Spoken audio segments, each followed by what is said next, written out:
Well, hello, everyone. I'm James Dobson, and you're listening to Family Talk, a listener-supported ministry. In fact, thank you so much for being part of that support for James Dobson Family Institute.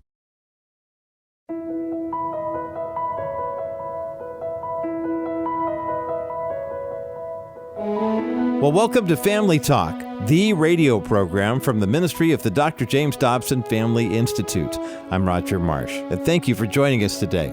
Just a brief disclaimer that today's interview contains some rather mature content. Although there are no graphic descriptions, today's program is still intended for a mature audience. Our guest today is Soule, and she has a powerful testimony about overcoming her traumatic childhood. Her teen years were even more troubling as she dealt with abuse, drug use, and being trafficked. Soule has experienced a miraculous turnaround, and now as an adult is a philanthropist, an author, and a Christian nonprofit leader. She's the founder and CEO of Providence Heights, a nonprofit ministry created to provide shelter and transitional housing for women and children. Providence Heights provides counseling, education, and jobs to women in their programs. Christine is married to a loving and compassionate man named Mitch, and together they have 5 children and 2 grandchildren. Christine's story truly shows how God can transform a life. Today, we will hear the first part of this conversation that she had with our own Dr. James Dobson. He'll tell you a little bit more about her in just a moment. First, though, I'd like to share with you that as we all work toward our end-of-year planning, keep in mind that just for this special month of December, some very special friends of the Dr. James Dobson Family Institute have provided a matching grant. This means that for any amount that you donate to the JDFI today, your gift will be doubled. Your donation will not only help Family Talk stay on the air, but you'll also be helping to protect biblical truth that can reach the heart of a person you care about, or even that person in need. To make a donation to the Dr. James Dobson Family Institute online, just visit us at drjamesdobson.org. That's drjamesdobson.org. We're truly grateful for your faithful financial support and your prayers, and we appreciate you listening to today's broadcast. Now, let's listen in to Soule as she begins with Dr. Dobson to share her story with us.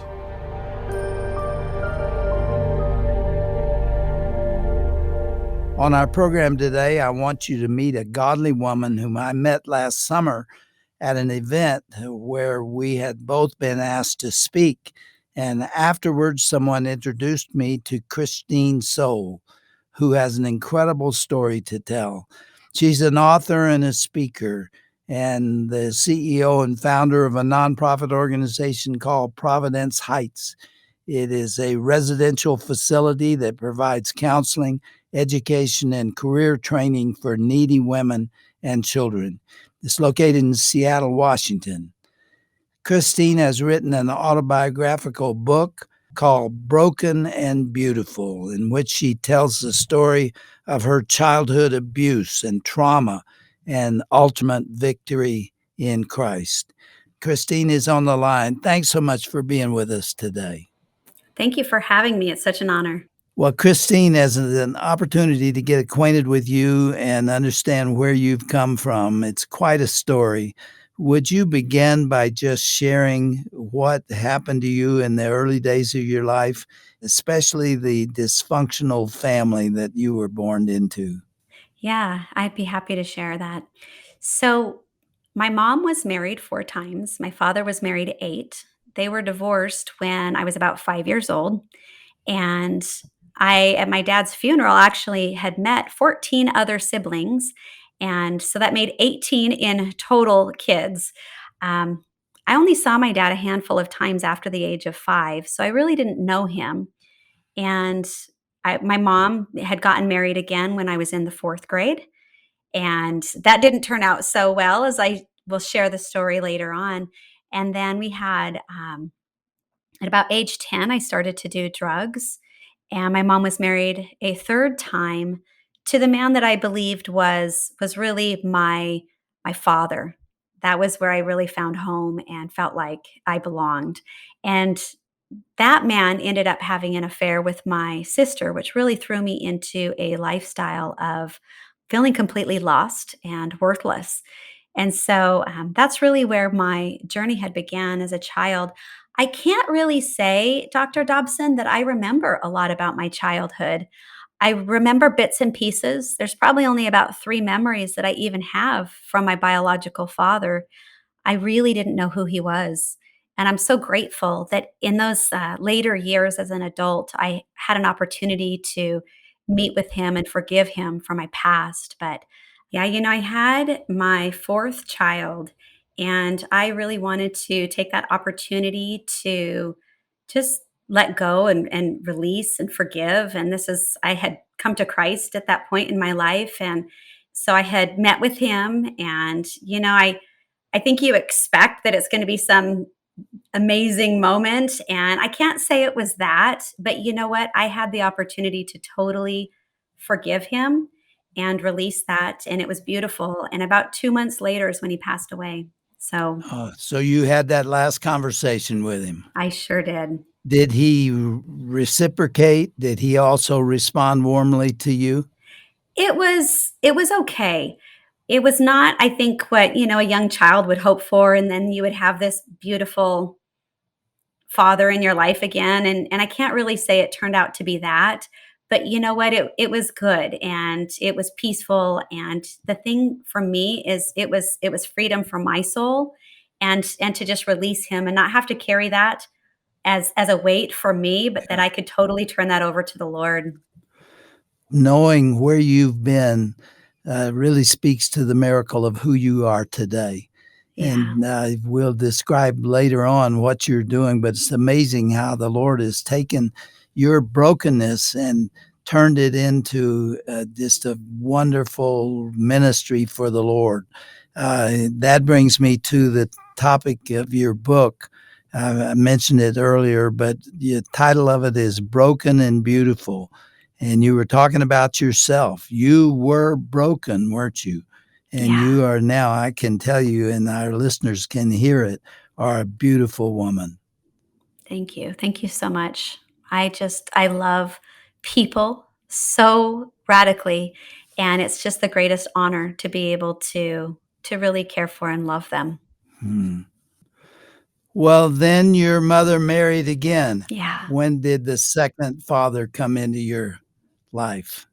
Second father came into my life when I was in, I believe, the 4th grade, and I remember in the 4th grade I actually had pneumonia, and so when I was homesick by myself, I was receiving phone calls. And these phone calls were somebody on the other line was saying that they were going to come and rape me, and it was very traumatic. They started describing what I looked like, what I was wearing, and what the inside of my house looked like. My mom had the phones tapped, and we found out that it was my brand new stepdad that was actually calling. Oh, my goodness. Yeah, he had just gotten out of jail for that very thing, and so he went straight back to jail, and it really led me to a life of fear and trauma, and God radically redeemed that many, many years later. So your mom made two mistakes, but apparently two more. She was married four times. Well, I would say one more. She's still married to the other guy. He's a pretty good guy. We'll keep him. Oh, My third father is actually the dad that I really felt like he was my dad. He adopted me, actually. And I really felt like I found my family. I found a home. I belonged. And I wasn't feeling well one day. And I walked downstairs, and I had realized that my adopted father was having an affair with my sister. oh my goodness. Oh, yeah. It absolutely shocked me. And it was me that had to go and tell my mom, and it destroyed her. Well, my adopted father married my sister. And by law, my sister became my stepmom, and my dad became my brother in law. Oh my. That'll throw a kid into a bit of a spiral. And I didn't even know how to function. And I found myself one day sitting in the classroom as a 15-year-old girl thinking, I don't even know what normal is. How do I act like a normal person when I don't even know what it looks like? And I had planned a suicide. I was going to take my life, and I had written a letter out and, prepared everything. And I decided I was going to go for a final walk. And while I was walking, I met a boy that's from my school. And I don't know what he said to me. It really wasn't anything spectacular, but he made me feel like I mattered. I belonged. As I was walking away, he called my name. And I turned back and I looked at him and he said, "I'll see you at school tomorrow." And I said, "Yeah, I will see you at school." I was going to school that next day. But when I got to school, I didn't know where to fit. I didn't know how to do life. And I had asked if I could stay at this girl's house. She was a liked girl by everyone. And I was not the one you wanted to take home to mama. At this point, I was already doing drugs and making bad choices. And, I had gone to her house and I stayed there for a week. And what I witnessed was love and compassion and family. And it was really a glimmer of hope for my future. And it changed my life forever. My wife Shirley had a similar experience. Her father was an alcoholic, and you can imagine all the things that went along with that. And she had never seen a functional, loving family. And she went to a little church, and the family that was there invited her home for dinner. I think she spent the night there, and she saw a loving Christian family for the first time. And it influenced everything that was to follow because she saw what she wanted. And she began praying for a loving husband. She was praying for me, even though I didn't meet her till we were in college.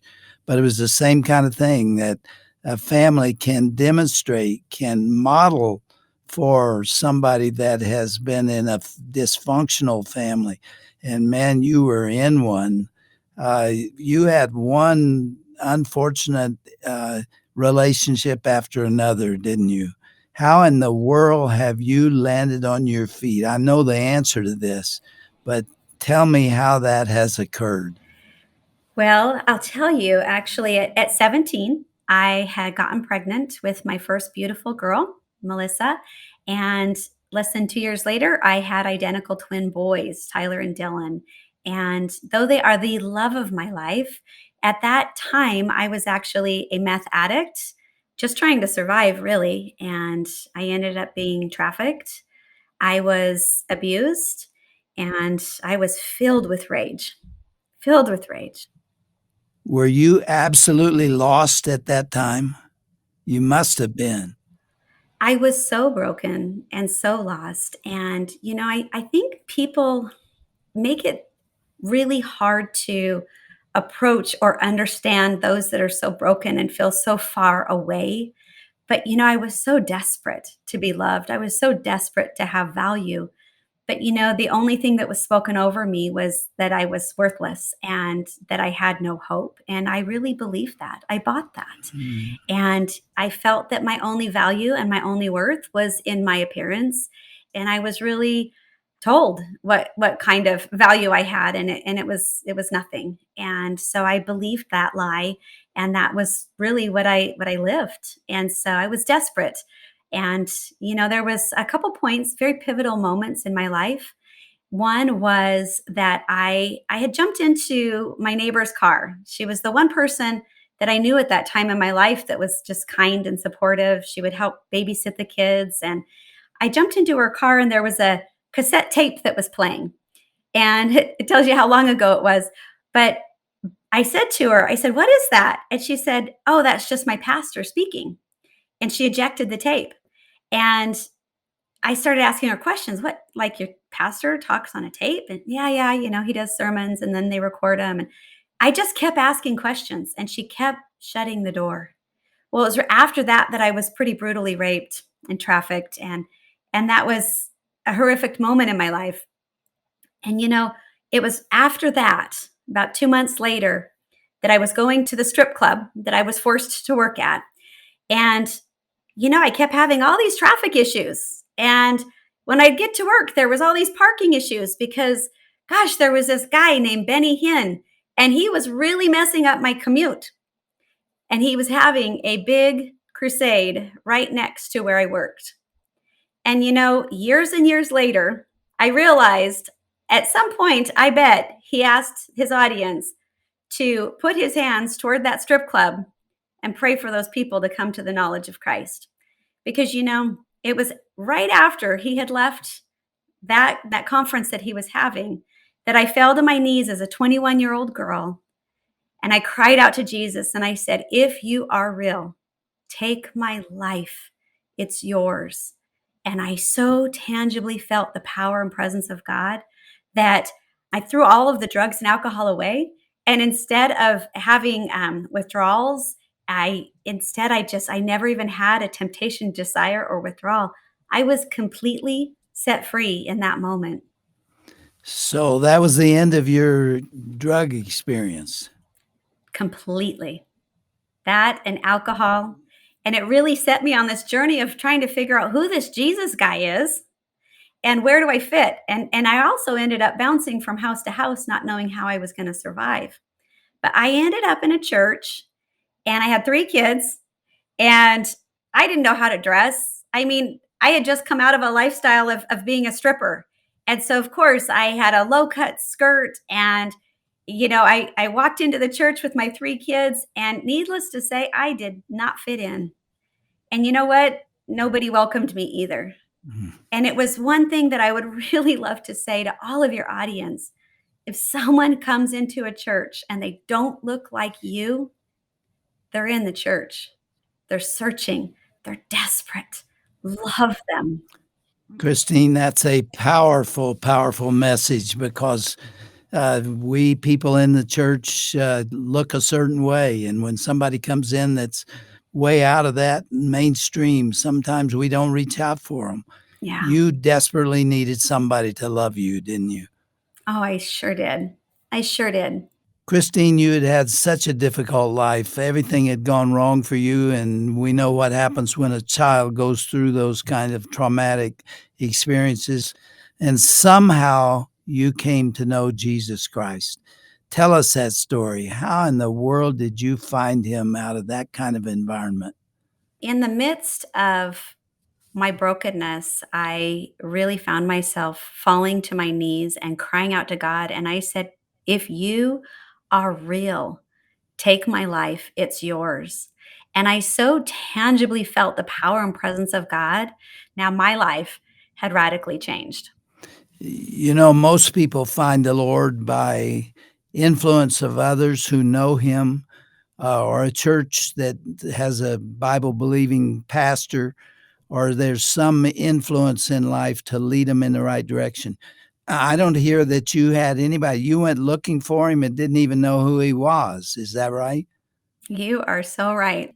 Yeah, it was an amazing moment where, I really look back at my life and I see how his hand was on my life. And I always even believed that there was a God. I just never had anyone really walk me through what faith looked like. Well, go on with your story. I know that your husband was named Mitch. Where'd he come into the picture? Yes. Oh, I'll share that.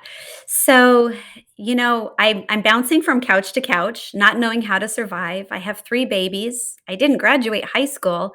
And so, any job that I was qualified for wouldn't even pay for my childcare. And, one day I fanned out all my bills.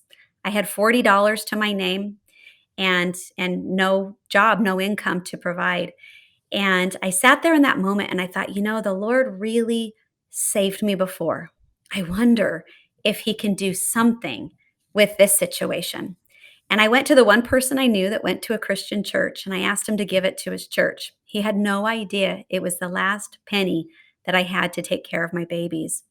And, I wish I would have written down how God provided for me because it was miraculous. But the guy that I gave that check to is also the man that I've been married to for 24 years. The love of my life, Mitch Soule, and he really believed in me, loved me, and called out the best in me and really helped me to discover my identity in Christ. And which of your children was fathered by him? Yeah, I have 2 kids from Mitch, my daughter Ariel, who's 23, and then I have a 12-year-old girl named Zoe, and she is amazing. And, he really did, raise all 5 kids. It's interesting, people would say stepdad or half siblings, and that was really never the case in our house. He was dad. He was dad to all 5, and it was a beautiful, beautiful family structure that we were able to give them. And he was an answer to prayer too, wasn't he? Oh gosh, he was such an answer to prayer in every way. How does he feel about you revealing these sordid moments of your life? Great question. I actually broke up with them when I really discovered that I was in love with him. I broke up, and he was in tears. You I broke thought we would up. be. I did. I broke up with him when we were dating because I thought if he knew what I had done, he would never want someone like me. Yeah. And he was in tears and he's asking why. And I said that. I said, if you knew, if you only knew, you wouldn't want me. And he said, well, fine. If you're breaking up with me anyway, you might as well tell me. And I thought, well, that's a good point. And so I told him everything about my past. And he said, do you do any of that now? And I went, no. Oh, no, no, no. And he Mhm. said, well, then what are you worried about?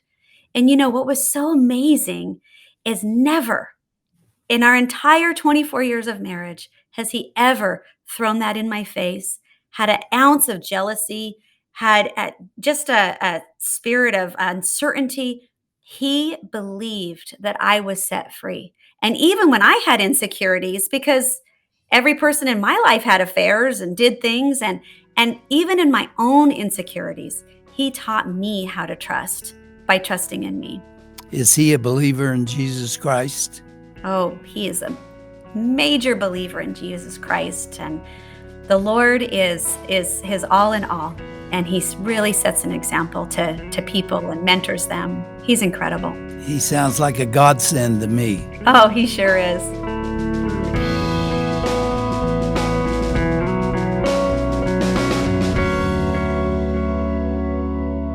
You are listening to Family Talk, and I'm Roger Marsh. And what a remarkable story we've just heard. And this was just part 1 of the conversation. Be sure to tune in again tomorrow for part 2, and you can hear more about what Christine Soule is doing today.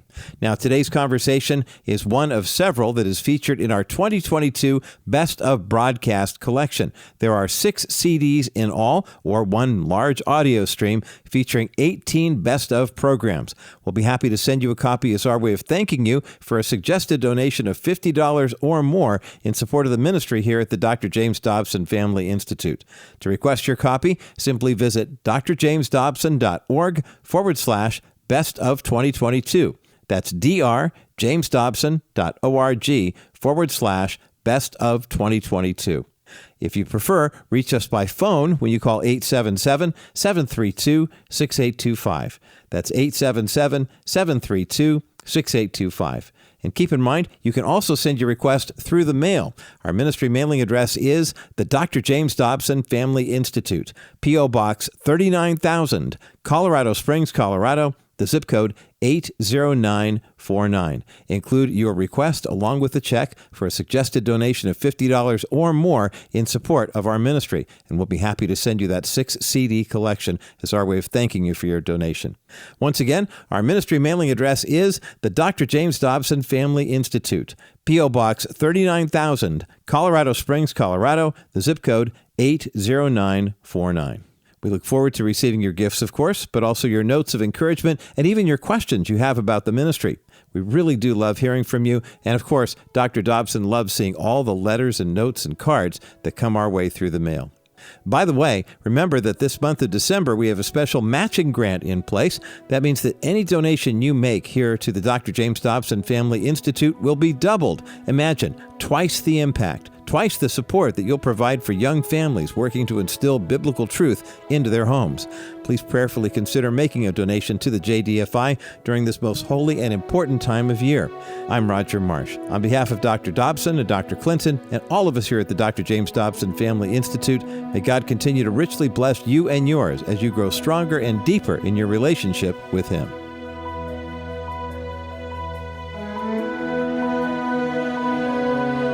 This has been a presentation of the Dr. James Dobson Family Institute. Hi, everyone. This is Dr. Tim Clinton for Family Talk. Where do you go to receive support and advice for your family? You know, we interact with thousands of people every day through our Facebook page. There you're going to find inspiring advice on what matters most to you. Whether it's marriage or parenting, you can be sure our profile will keep you updated with how your family can succeed.